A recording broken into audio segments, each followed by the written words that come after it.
Assalamualaikum warahmatullahi wabarakatuh. Mustafa Muhammadin sallallahu alaihi wasallam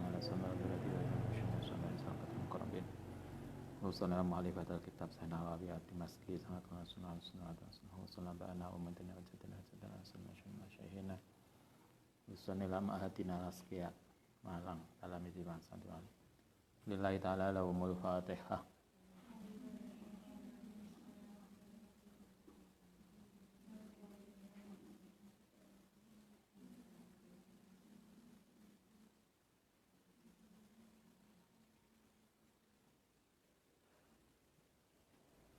Bismillahirrahmanirrahim.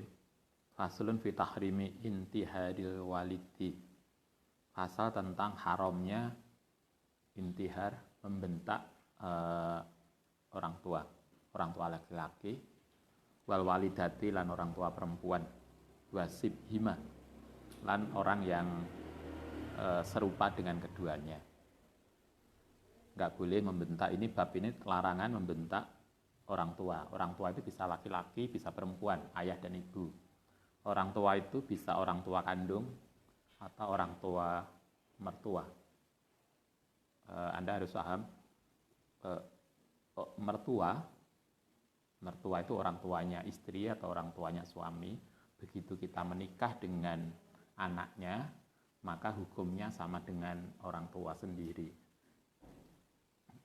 Hanya di sinetron biasanya kita membedakan, kalau orang tua kita yang datang kita melayani dengan baik, kalau mertua, kalau mbokmu, ibumu, itu nggak boleh. Mertua kita itu posisinya sama dengan orang tua. Kenapa? Karena kalau kita belajar fikih, begitu kita menikah dengan suami kita, Anda menikah dengan suami, atau Anda yang di rumah menikah dengan istri, maka orang tua itu menjadi mahram. Mahram yang kita tidak boleh lagi menikahi mertua selamanya. Jadi Anda menikah dengan anaknya, kalau Anda perempuan nikah dengan laki-laki, maka mertua laki-laki itu menjadi mahram selamanya.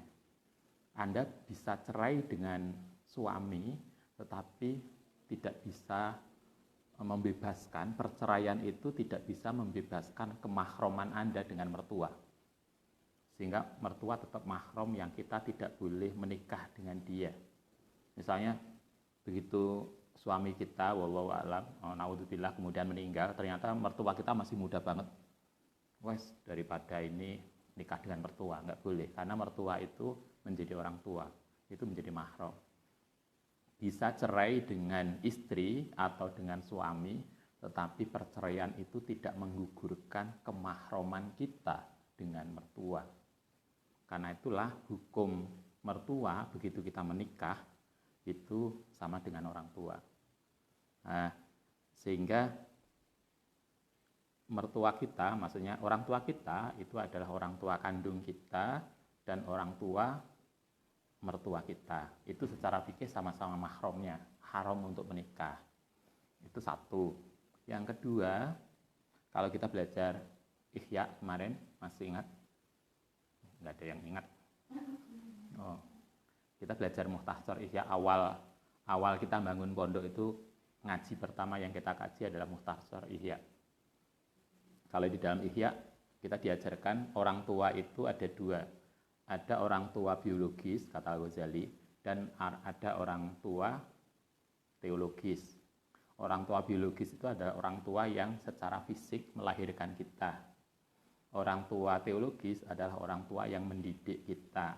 Sehingga guru kita, ustadz kita, kiai kita, siapa yang mendidik kita, itu ditempatkan sebagai orang tua yang harus kita hormati. Karena itulah maka Ghazali mengajarkan dalam Ihya itu, ketika kita itu sama-sama menjadi murid, menjadi santri, menjadi anak asuh dari seorang tokoh yang sama, maka saudara seperguruan, saudara sepesantren itu diharapkan menjadi saudara sama seperti saudara kita di dalam hubungan kekeluargaan. Sehingga Anda dengan teman sekamar, dengan teman sepondok, teman sekampus itu sesungguhnya adalah saudara, sama seperti kita saudara sekandung kita. Hanya bedanya yang satu itu lahir dari rahim yang sama, yang satu lahir dari seorang guru yang sama. Itu kalau Ghazali.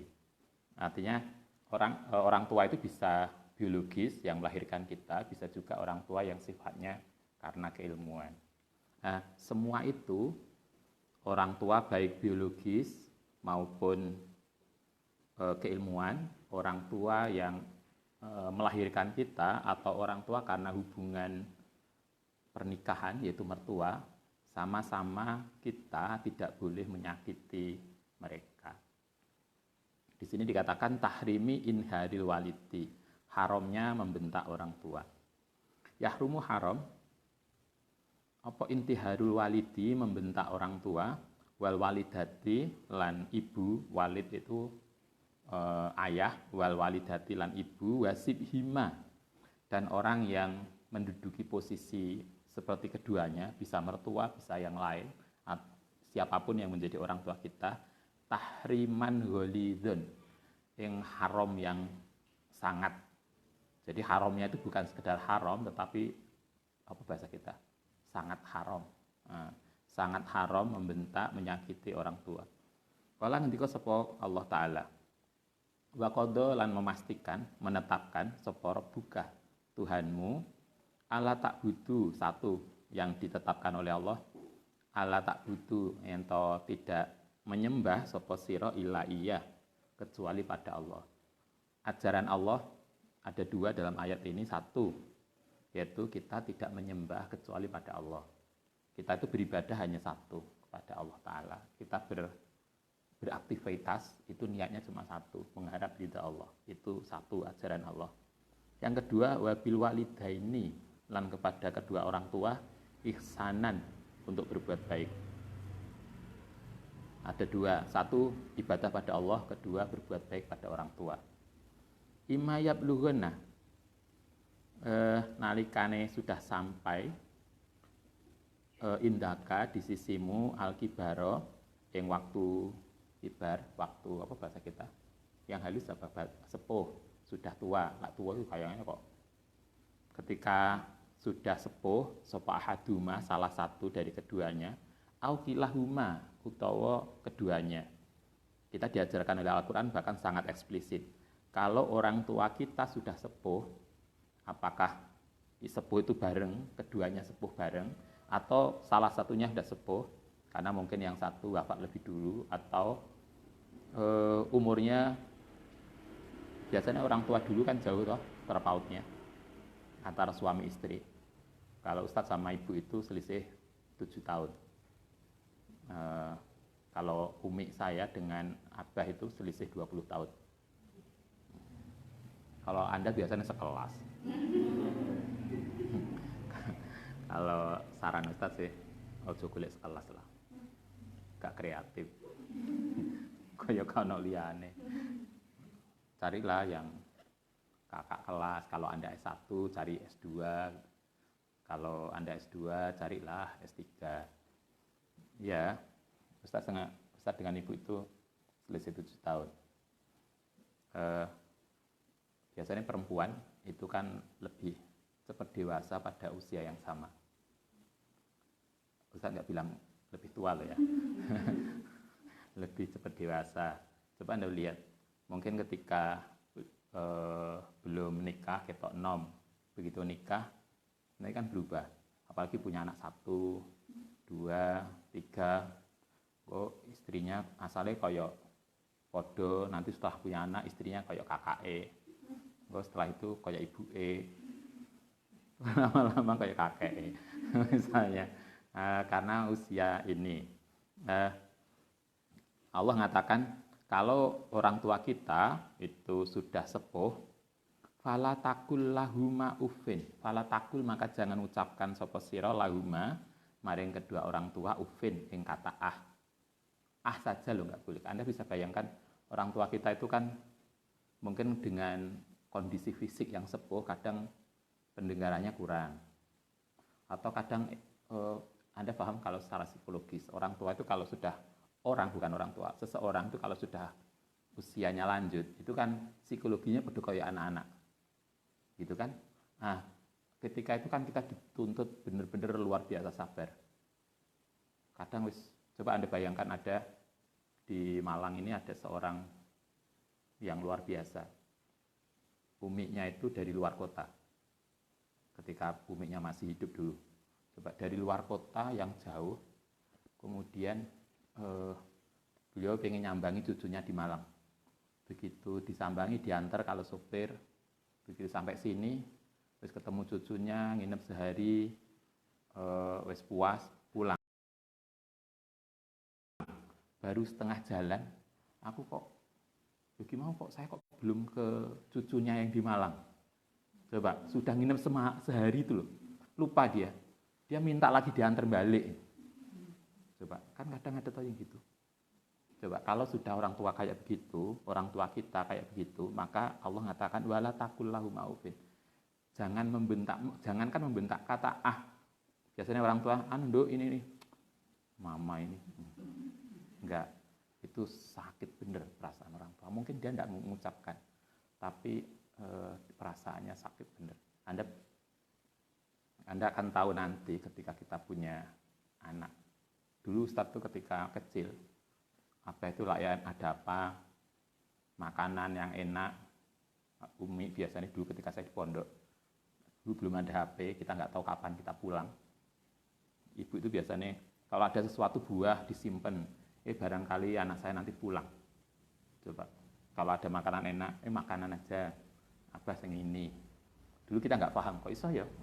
Sekarang kita dua anak ini kadang anak-anak datang, ngumpul di rumah, kita ngalah, ben anaknya seneng, wah mungkin pondok gak tau mangan mie. Wes iki nduk tukang mie wake. Kita tahu itu. Sehingga ketika kita itu begitu, kemudian anak kita itu lapo, kita ngenes banget rasanya. Anda sadar nanti ketika Anda sudah punya anak. Kita nggak akan terucap, tapi neluwongso. Ya Allah, kok iso ya? Orang tua kadang nggak terucap. Karena itulah Allah mengatakan sangat halus. Jangan membentak, jangankan membentak, kata aja lo nggak boleh. Kalau saya di rumah, kebetulan ibu masih ada. Ustadz tuh Anda bisa nanya ibu. Kalau sudah mbah ibu ngendikan apa, kita sudah nggak bisa ngomong. Terserah ibu pun. Kalau dimintai pendapat kita akan nyampaikan. Tapi lah ibu maunya gini, nggih pun monggo sak kersa. Ibu maunya kayak apa? Yang penting ibu seneng, kita ikut. Gitu aja. Kita nggak bisa ngomong katanya, mau ngomong apa? Wong itu loh, semua milik beliau. Bahkan ketika kita diajarkan toh, bahkan ketika misalnya orang tua kita minta sesuatu dari harta kita, itu pun kita nggak bisa menolak. Karena Kanjeng Nabi pernah mengatakan, anta wa maluka li abika. Engkau dan hartamu milik orang tuamu. Coba. Itu loh yang kita harus benar-benar tahu diri. Wala taqul lahuma uffin wala tanharhuma. Lan jangan membentak sapa sira huma ing walidaini. Wa qul lahuma lan ngucapo sapa sira lahuma marang kedua orang tua kaulan kariman ing ucapan yang baik. Jangan kasar, jangan menggunakan kalimat yang enggak nyaman. Gunakanlah kalimat yang halus, yang sopan. Bahkan kita diajarkan toh agar suara kita itu tidak lebih keras daripada suara orang tua. Sama seperti para sahabat dulu. Sahabat itu ada tuh ayatnya, agar suara sahabat, suara kita itu tidak boleh lebih keras daripada suara Kanjeng Nabi. Kita pun juga diajarkan gitu, sehingga enggak lomba banter-banteran. Karena itulah yang Ustadz sering sampaikan, kenapa kemudian kita buatkan itu iPhone. Kita pasang iPhone, itu selain untuk komunikasi, biar santriku gak bengak-bengok. Nah, dari bawah ke atas itu cukuplah. Tapi kan di iPhone kan gak dijawab. Masih kerangkring. Itu agar kita itu tidak ada suara teriakan, nggak ada suara teriak-teriak. Karena kita diajarkan dengan suara yang halus. Itu kan dulu sejak awal kita bangun ini kan dengan dasar berpikir begitu. Nggak ada kongisor, Mbak, segone mateng, Mbak. Sing masak ning ngisor enggak. Dibel lah, mateng. Kan gitu aja toh. Enggak kok dari atas, gedung atas, bengoki gedung dhewe. Jemurane iku lho. Enggak. Karena kita diajarkan untuk berperilaku halus, berkata halus. Di Quran kita diajarkan para sahabat nggak boleh suaranya lebih tinggi, lebih keras daripada suara Nabi. Kita juga diajarkan agar kita sebagai anak tidak bersuara keras, lebih keras daripada suara orang tua. Kaulan karima, wahfid, lan merendahkan sapa sira lahuma untuk kedua orang tua, janahadzulli ing sayap kerendahan minar rahmati saking rahmat. Yang ini yang sering saya sampaikan kalau Anda ngaji tafsirnya siapa? Ustaz Nasrul itu tafsirnya siapa? Kitab tafsir itu tulisannya siapa? Tafsirnya siapa? Tafsir Munir. Tafsir Munir tulisan Syekh Wahbah Zuhaili. Anda bisa baca ketika beliau menafsirkan janah. Janah itu sayap. Maknanya sayap. Kalau kita bicara burung, bicara unggas, burung itu sayap itu menjadi komponen utama aktivitas dia. Tanpa sayap, burung itu tidak akan bisa beraktivitas. Tanpa sayap, burung itu tidak akan bisa terbang, yang itu menjadi bagian terpenting dalam hidupnya. Nah, Allah menganalogikan burung yang punya sayap, yang sayap itu jadi komponen penting bagi burung, itu dianalogikan kepada kita. Sehingga komponen paling penting pun bagi kita itu harus diletakkan di bawah kerendahan orang tua. Itu maknanya begitu. Karena itulah saya sering nyampaikan, Anda boleh jadi pejabat, Anda mungkin jadi kepala kantor, jadi dosen, jadi pejabat, tapi ingat, Anda pimpinan, Anda pejabat itu hanya kalau di kantor. Di depan orang tua kita hanya seorang anak, bukan siapa-siapa. Karena itu jangan pernah memerintah orang tua. Karena kita bukan siapa-siapa. Kita hanya anak. Kalau Ustaz biasa di rumah itu, yo nyuci, yo korah-korah, piring biasa. Dari dulu, mulai dulu ketika ada santri, dulu dari Gading, begitu ke rumah, dia kaget, loh, Ustaz, jangan kok korah-korah. Loh, saya biasa di sini. Kalau di rumah orang tua siapa yang mau korah-korah? Kalau kita makan, masa ibu kita yang mau korah-korah piring kita? Kan itu nggak etis, toh. Karena itulah kita harus paham benar. Kita itu siapa? Kita itu bukan siapa-siapa. Kita boleh menjadi dosen, kita bisa menjadi apapun. Itu di luar rumah, tapi di hadapan orang tua kita bukan siapa-siapa. Kita hanya seorang anak yang berkata aja nggak boleh. Sangat tidak etis kalau kemudian kita makan dari piring, terus yang mencuci piring kita itu orang tua kita. Itu. Karena itu di sini dikatakan wahfid lahuma janahadzulli. Kamu harus merendahkan janahadzulli, itu bagian dari sesuatu yang sangat penting dari diri kita untuk diletakkan di bawah sesuatu yang sangat rendah. Jadi kita harus meletakkan diri kita, siapapun kita, itu di hadapan orang tua. Wa qurrabil haq, itu kewajiban kita kepada orang tua.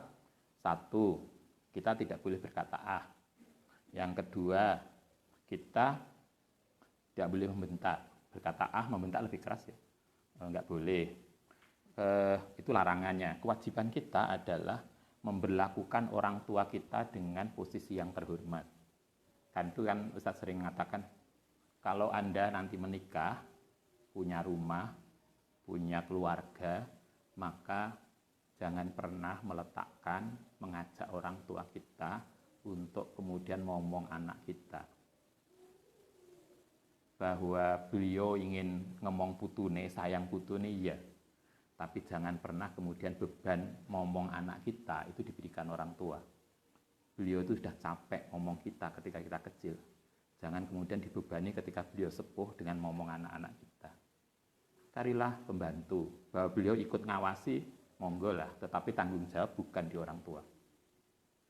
Itu penting, kan tidak jarang terjadi tuh begitu. Ketika anaknya kaya, mbaknya diundang, malah jadi pembantu karena ngomong putune. Coba, itu sangat tidak etis. Perlakukanlah orang tua kita dengan terhormat, itu satu kewajiban kita. Waku Robbir rahum, waku lah ngucap sapa sira Robbi ayya Robbi irhamhumma. Kewajiban kedua selain memperlakukan orang tua dengan sangat terhormat adalah mendoakan. Jadi ketika kita setiap hari doa Robbana atina, kemudian mendoakan orang tua, itu kewajiban. Jadi mendoakan orang tua itu wajib, karena di sini dikatakan wa qur rabbirhamhuma, itu bagian dari tugas anak itu mendoakan orang tua. Jadi bukan sekedar kita hormat dan menempatkan orang tua pada posisi yang terhormat, tetapi juga rabbirhamhuma kama rabbayani shaghira. Itu kan yang kita doa setiap habis salat. Itu kewajiban kita. Itu kewajiban anak terhadap orang tua dalam Al-Quran. Rawaina fi sahih Al-Bukhari wa Muslim an Abdullah ibnu Amr ibnu As radhiyallahu anna Rasulullah sallallahu alaihi wasallam qala minal kabairi, itu termasuk dosa besar, satmur rajuli utawi oleh satmun itu nek bahasa Jawane misui. Bahasa Indonesia ini apa? Mencaci ya. Mencaci oleh mencaci seseorang walidaihi yang kedua orang tua. Kalau Nabi mengatakan gini, salah satu dosa besar adalah seorang anak mencaci orang tuanya. Para sahabat kaget. Kalau ya Rasul, wahal yastamu, bagaimana mungkin bisa mencaci sapa rajulu walidaihi, kedua orang tuanya. Nabi mengatakan, para sahabat kaget ketika Nabi mengatakan ada termasuk dosa besar adalah seseorang itu mencaci orang tua. Para sahabat mengatakan, Kanjeng Nabi, bagaimana mungkin ada anak bisa berani mencaci orang tua? Kata Nabi, qala ngendika sapa Nabi, na'am. Iya, itu bisa terjadi. Seorang anak mencaci orang tua, tapi cara mencacinya tidak langsung. Apa yang dia lakukan?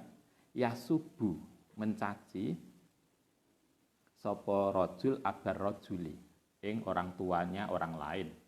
Faya subuh monggo genti mencaci sapa rajul abahu ing bapake, waya subuh lan mencaci umahu lan ing ibuke. Faya subuh monggo kemudian ganti mencaci sapa rajul umahu ing ibuke orang tadi. Ada menjelekkan orang tua tidak langsung. Kalau yang dicontohkan Nabi, kalau di tanah suci dulu nggak mungkin, kayak film India ya. Film India itu kan seorang anak itu bisa sangat bandel, tapi di depan orang ibunya biasanya mereka kan akan pegang kaki ibunya. Film India biasanya gitu, yang ahli India. Biasanya film India kan gitu toh. Senakal-nakalnya anak, begitu ketemu ibunya itu kan dia akan duduk dan memegang kaki ibunya sebagai penghormatan. Itu kan gitu. Nah, di zaman Kanjeng Nabi itu juga terjadi, ya juga kayak gitu. Senakal-nakalnya seorang anak, dia tidak akan berani mencaci orang tuanya. Sehingga ketika Nabi mengatakan salah satu dosa besar itu seorang anak mencaci orang tua, itu para sahabat kaget. Bagaimana mungkin kita itu anak berani mencaci orang tua? Tapi Nabi kemudian menjelaskan, itu bisa terjadi. Caranya adalah, yang terjadi adalah ada seorang anak mencaci orang tua temannya. Gitu kan? Jadi kayak kita mencaci bapak teman kita. Oh, bapak sampean itu loh. Karena dia merasa orang tuanya kita rendahkan, genti kemudian dia mencaci orang tua kita. Ketika dia mencaci orang tua kita karena kita mencaci orang tuanya, maka sebetulnya ketika kita mencaci orang tua orang lain, itu dosanya sama dengan mencaci orang tua kita sendiri. Jangan pernah menghina orang tua orang lain.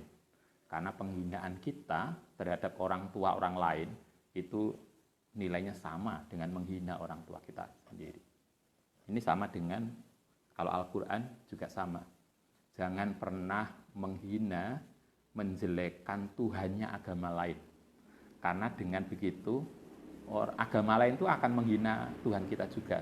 Maka ketika kita menghina agama orang lain, itu sama dengan kita menghina Allah SWT sendiri. Jadi ayatnya ada toh, wala tasubul ladzina.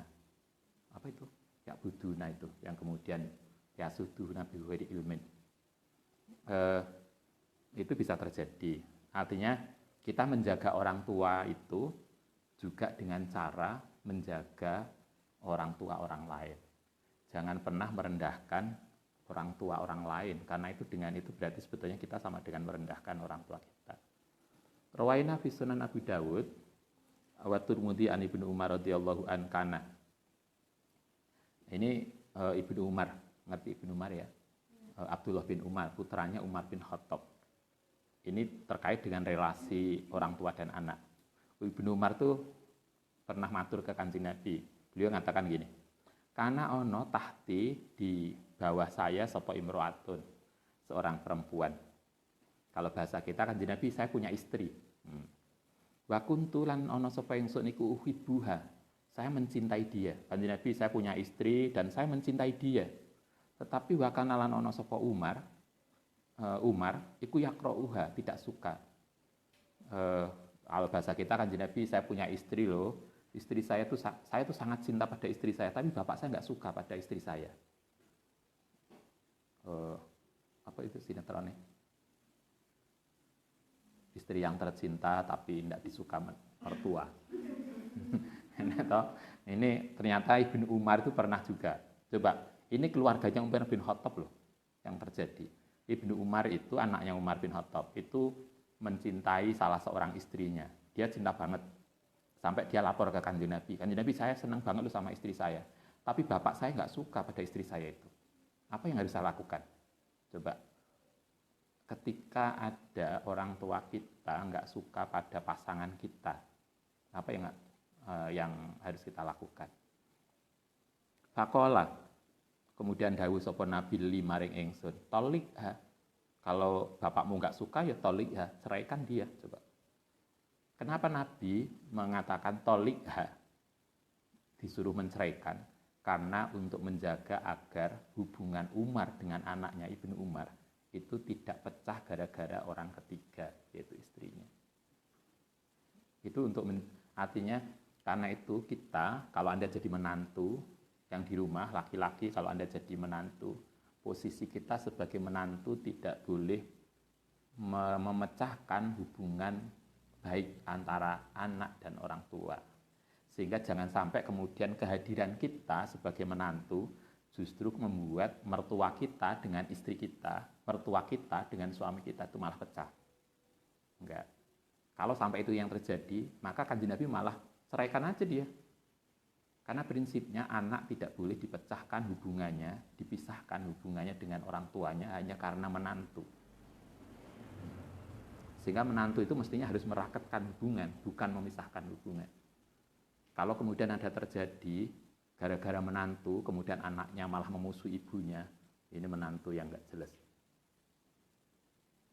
Coba kasus Ibnu Umar, ketika dia sangat cinta mati pada istrinya, tapi Umar abai nggak suka, Nabi malah bukan kok kemudian kak popo wis melayu wae kayak sinetron, tapi itu kawin lari. Kak popo kalau agak direstui orang tua lari aja, karena itu Ustaz bolak-balik ngomong, jangan pernah menikah dengan seseorang yang orang tua kita tidak ridho pada dia. Karena kita harus ingat, hubungan kita sehebat apapun kita mencintai suami kita, sehebat apapun kita mencintai istri kita, itu bisa cerai. Tapi hubungan kita dengan orang tua tidak pernah cerai selamanya. Logikanya, kita akan memilih yang tidak pernah terceraikan daripada memilih sesuatu yang bisa cerai. Dulu pernah ada kasus itu kan, kemudian Ustaz bilang, kamu kenal dengan dia berapa bulan, Dok? Udah lama, Ustaz. Saya kenal mulai ospek. Ada tahu apa sekarang istilahnya? PBAK. Nah, kalau zaman saya dulu ospek. mungkin orientasi mahasiswa baru. Itu ospek. Jadi begitu mahasiswa baru masuk kan biasa toh saling kenal. Kemudian sampai semester akhir sudah lama kenal saya dengan dia, sehingga dia mati-matian membela calonnya. Oke lah, 4 tahun ya, udah lama. Saya bilang, kamu kenal ibumu berapa lama? Kamu kenal ayahmu berapa lama? Logikanya, tidak mungkin kita meninggalkan orang yang sudah lama kita kenal hanya untuk membela orang yang baru kita kenal 4 tahun. Itu loh. Kadang kita lupa begitu. Saya gak bisa hidup Ustaz kalau tanpa dia. Ya, selama ini kamu juga hidup sama ibumu. Kita lupa. Itulah. Coba Umar aja loh. Ibnu Umar. Nabi tegas banget. Gak bisa tolik. Ceraikan aja. Kalau bapakmu gak suka, cerai. Coba tolik. Fa'abah itu. Kemudian coba Ibnu Umar ternyata bandel juga. Oleh Nabi dikongkon cerai itu Fa'abah itu. Saya gak mau. Wong saya cinta mati pada istriku.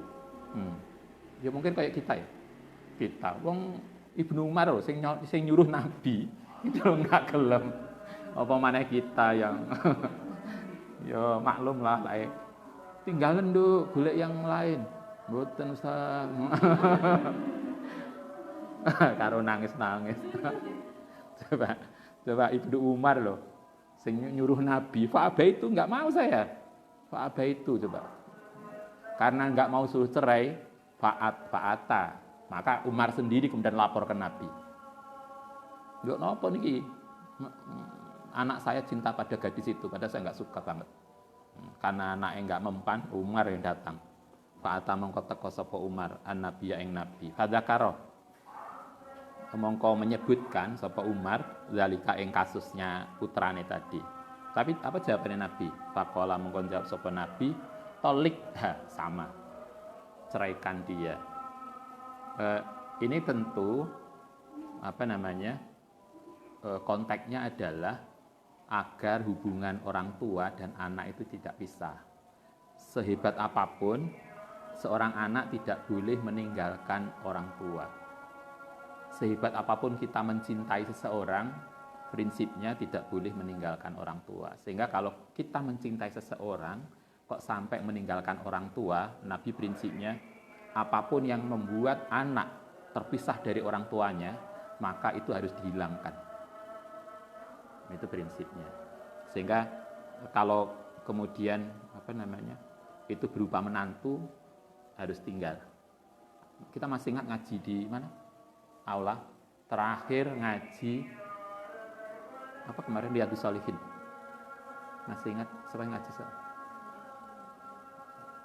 Riyadhus Shalihin kan? Yang ngaji terakhir sebelum Dajjal atau setelah Dajjal itu. Kan ada tuh kasus Nabi Ibrahim sama Ismail. Ketika Ibrahim nyambangi putranya Ismail, istrinya yang pertama itu rupanya enggak begitu. Jadi ada mertuanya itu enggak disambut. Kemudian ketika itu Ismail enggak ada. Kemudian dia pesan, "Oh, Nduk, kalau begitu nanti tolong ya salam ke suamimu. Bilang ke suamimu, jendelanya nggak bagus, dilepas saja." Gitu kan? Nah, akhirnya Ismail tahu, oh itu berarti menunjukkan saya harus menceraikan istri saya, karena istri saya nggak etis. Anak menantu, malah tuane teko iki bano. Alus ben golek-golek mangan dhewe lah. Kan ada toh, paling nggak sinetron. Untuk contoh nggak bagus. Saya nggak tahu pasti, tapi maksud saya ada contoh-contoh begitu yang nggak bagus. Prinsipnya adalah jangan sampai cinta kita pada calon kita itu memisahkan hubungan kita dengan orang tua. Karena itulah pastikan Anda yang mau menikah, ini kan mau menikah. Cuma kan persoalan kan kapan tanggalnya yang belum ketemu. Tanggalnya saya sudah Ustaz, tahunnya yang belum ketemu. Nah, siapapun yang Anda yang mau menikah, maka pastikan bahwa calon yang akan menikah dengan kita itu atas dasar restu orang tua. Ustaz, bagaimana kalau orang tua kita tetap nggak mau? Ya gimana lah cara ngelobinya? Kan begitu toh? Itu kan gampang. Anda kan isa ngelobi. Terus Tommy yakinlah dia baik pokoknya. Misalnya kan bagaimana, tapi prinsipnya adalah bagaimanapun caranya, restu orang tua penting. Jangan pernah melangkah tanpa restu orang tua. Hidup kita itu kan, karena ketika Anda menikah, itu kan hanya sekali seumur hidup.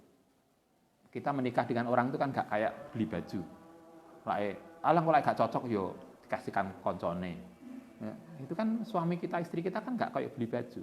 Begitu kita nikah kan itu akan kita pakai selamanya. Kalau kita pakai, apa maksudnya? Akan bersama kita selamanya. Bukannya hanya di dunia toh, bahkan kan sampai akhirat. Bahkan dia akan menjadi istri kita di surga. Kita akan menjadi suami kita di surga.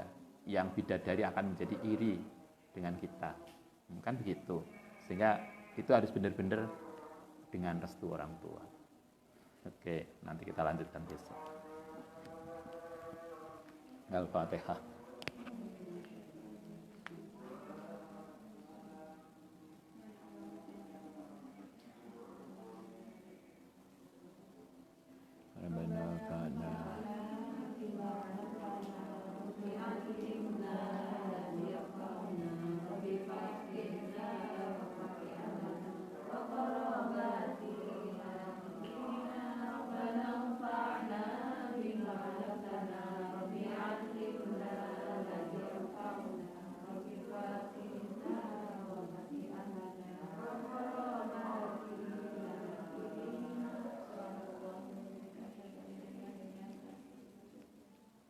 Assalamualaikum warahmatullahi wabarakatuh.